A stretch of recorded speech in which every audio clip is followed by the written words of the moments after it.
I'm a regular 33-year-old office worker.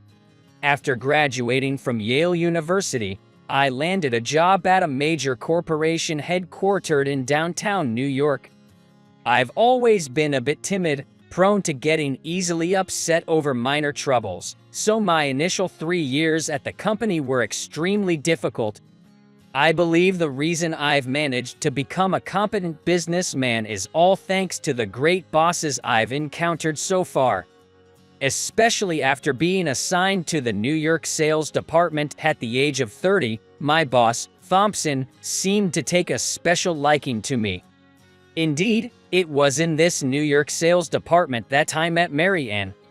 Mary Ann, who worked in sales administration, and I got along well as we handled the same clients, and we got married when I was 30 and she was 32. Our marriage was smooth, and we were a happy couple. If anything, I was somewhat under her thumb, but I didn't mind and enjoyed everyday life. The only problem was that we were unable to have children.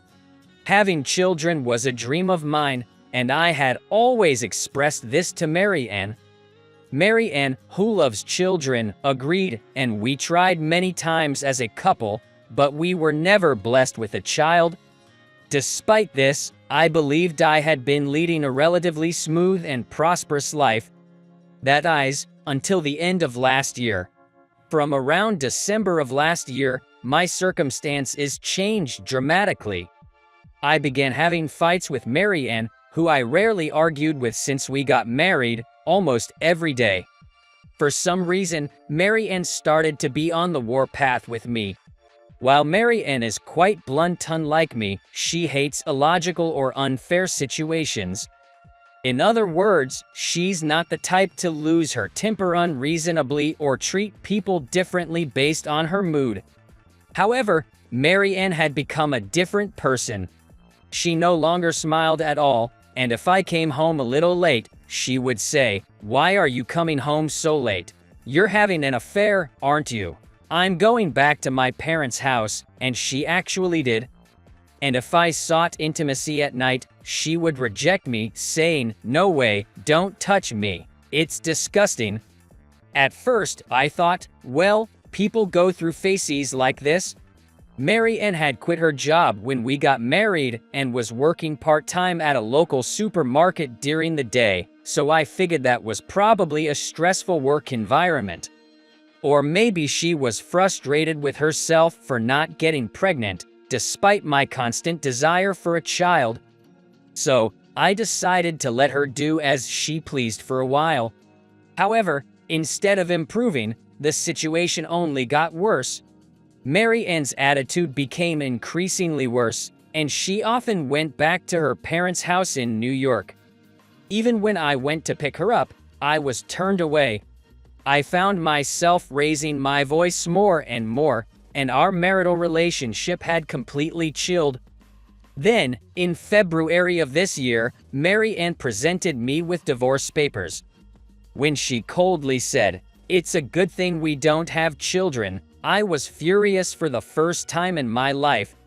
I had reached the end of my patience with Mary Ann, who had not explained her disagreeable attitude no matter how much I asked, and I stamped the papers in a fit of anger. Thus, our marriage ended after 3 years. The troubles that had befallen me were not over. Thompson, who had always been attentive to me and often invited me to drinks or golf, suddenly became distant. I was having an experience I never wanted to have, where the attitude of someone I had been on good terms with changed dramatically for no apparent reason, and I was experiencing two of them at the same time. I was disliked by Thompson for some reason, who had the authority to make personnel decisions, and it led to my demotion. I was transferred to a sales office in rural Nebraska, which was referred to in the company as a retirement home or a place of exile. The transfer order came 2 days after my divorce from Mary Ann was finalized. Thus, my life in the country, plagued by anger and despair, began. One chilly day in April, I left the office at the end of the day and trudged toward my rented single-person apartment. A cold rain was falling outside, which further dampened my spirits. As I was walking down the road, I noticed a young woman sitting against a utility pole. I thought she might be drunk from a party or something, but as I got closer, I realized something was wrong. A smashed smartphone was lying next to her. With a bad feeling, I timidly looked at her face and found that she was unconscious with her eyes rolled back. I called out to her, "Are you okay?" But there was no response. Her smartphone was broken, and there was a high chance she couldn't call anyone for help. Judging the situation, I quickly called an ambulance. I held an umbrella over her head to keep it from getting wet while waiting for the ambulance to arrive, and I put my coat on her. The paramedics arrived, but there seemed to be no family or friends around, so I accompanied her. Once we arrived at the hospital and I was waiting in the waiting room, her doctor spotted me and informed me her condition has improved. She seemed to have passed out due to low blood pressure amid her unstable condition during her pregnancy. The baby is safe, too. He must have mistaken me for her spouse. Rather, I was relieved to find out she was pregnant and that I could respond early. Just as I was about to explain, "No, actually I'm not her family, just a passerby," a couple in their 60s ran up shouting, "Doctor, is the baby okay?" They were probably her parents. "Yes, both of them are safe. You must be relieved," the doctor replied, and the couple showed their relief and joy with their whole bodies. It seemed as if a thread of tension had been instantly released. She would have been in danger if she had been left out in the rain unconscious, but thanks to this man here who reported it quickly, the doctor said, and the couple came over to me, crying and thanking me. "Thank you so much. You're a lifesaver." And that's how I ended up being invited to the Reynolds family's house over the weekend. Sophie made a full recovery and had been discharged from the hospital, and they wanted to thank me as a family. Since I had no plans for the weekend, I decided to accept their invitation. I was astonished when I arrived at the address they gave me. The mansion that towered on a cliff, which I could barely see from my run-down apartment, was the Reynolds house. Nervously, I rang the intercom, and all three members of the Reynolds family came out to greet me. The second thing that blew me away that day was the lavish meal. Lobster, abalone, domestically produced branded beef, any high-quality ingredient you could name was laid out on the table. Are you sure about all this? I think it's more than my monthly salary," I asked, secretly wishing I had skipped meals for the past 3 days, to which the father replied, "You saved the life of our Sophie and her baby. It's only natural. We even thought about going out to buy a whole bluefin tuna." After that, a friendly conversation started, but I was about to be blown away for the third time that day. Sophie's father was a renowned surgeon in America, and his name was known to everyone in the field of surgery. Like many talented and wealthy people, Sophie's father had a relaxed attitude toward life and was fundamentally warm to people. His wife and Sophie also touched my heart with the same warmth, and before I knew it, I was talking about Marianne. The fact that her attitude had suddenly changed even though we had been getting along, the fact that I still didn't know why, and the fact that I couldn't completely hate Marianne. The father seemed truly sorry for me. With his large hands, he patted my shoulder and said, "There must be some reason, but it's a shame to choose to divorce a kind young man like you. But cheer up. This is a rural area, but the air and food are delicious, and it's a perfect place to heal your heart." I felt a little better. After enjoying the melt-in-your-mouth delicious food, I decided to leave the mansion. "We still haven't thanked you enough, so if you ever need anything, feel free to come and see us." The couple, who were in high spirits from the wine, saw me off. Sophie said she would walk part of the way home with me, so we walked together for a while. But I don't know if it's my place to ask, but I'm really curious about what happened to Mary Ann. I know, right? I can't think of anything. I wish there was a way to peek into Mary Ann's head. I've thought about that many times. About that? Sophie added. We can't see inside her head, but couldn't we find out what she was interested in at that time? Huh? You know, her internet search history. If she hasn't separated her account from yours, that is. I was taken aback. That's right. Marian always used my account to search because she thought logging out was a hassle. It's not cool to check my ex-wife's search history, but I'll look into it. That's not uncool. You're a hero, Steve. Please let me thank you again, Sophie said and went home. I ran back to my apartment at full speed. Why hadn't I thought of it sooner? As soon as I got into the room, I checked the internet search history.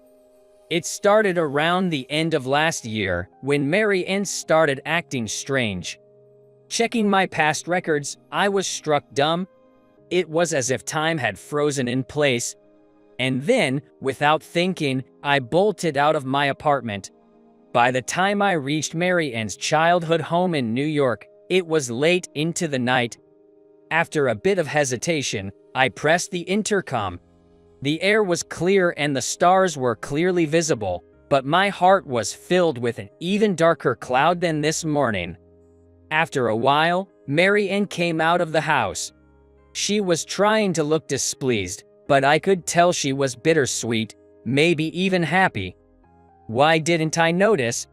In hindsight, Mary Ann's unhappy face was somewhat unnatural. And seeing Mary Ann's thin figure confirmed that my assumptions were correct. Mary Ann, do you have cancer? Mary Ann couldn't hold back her tears and broke down on the spot. She had found out she had cancer during a checkup at the end of last year. The type of cancer that is difficult to remove with surgery. Her chances of conceiving were significantly reduced, and that she couldn't bring herself to tell me, who had been longing for a child. Even so, I wanted you to tell me the truth, not choosing to break up, but to want to fight this together. I said, But I wanted you to be happy. You're so kind and love children, the type who should become a father.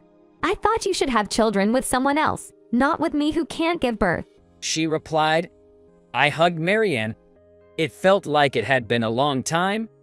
Mary Ann didn't resist and sobbed in my chest. Then I left New York on the first flight the next morning and returned to my transfer location. Instead of going back to my house, I went straight to the mansion on the cliff. When I rang the doorbell, Sophie and her father welcomed me again with a smile. What's up? Did you forget something? No.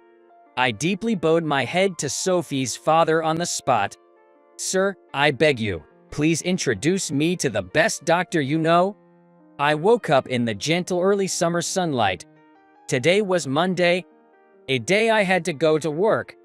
I quietly got out of bed, went out on the balcony, and bathed in the morning sun of the city.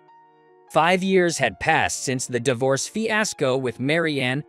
Sophie's father accepted my desperate plea and introduced me to a doctor who he said was the only one who could match him. It was a difficult operation, but all the cancer that had been eating away at Mary Ann's body was gone. After the surgery, we immediately remarried. During our separation, we had both realized, more than we could stand, that we were irreplaceable parts of each other's lives. Even after that, Sophie's father helped me for a year. He introduced me to several CEOs he knew, presenting them as new business prospects for me. Thanks to Sophie's father's connections, I was able to achieve some of the top sales figures nationwide. As a result, I was able to return to New York in a year. As I expected, Mary Ann was the one who requested my demotion to Thompson. Since we had many common acquaintances in New York, she feared that news of her having cancer would leak from somewhere. Unable to turn down Mary Ann's desperate plea, and yet feeling guilty towards me, he seemed to have acted awkwardly. Thompson kept apologizing to me, but now that I think about it, my life drastically changed because of that transfer, and it wasn't a bad experience after all. As I was thinking about that, Mary Ann woke up with a bad head, but she smiled brightly. "Good morning. Want me to make coffee?" Yes, please. Oh, make it decaf. Sure. I'm truly glad to be able to have such casual exchanges. Glancing at the clock, I realized that more time had passed than I thought. I need to start preparing. No time to dawdle. I began getting ready in a hurry, yet quietly, so as not to wake our sweet child, sleeping peacefully in the bedroom.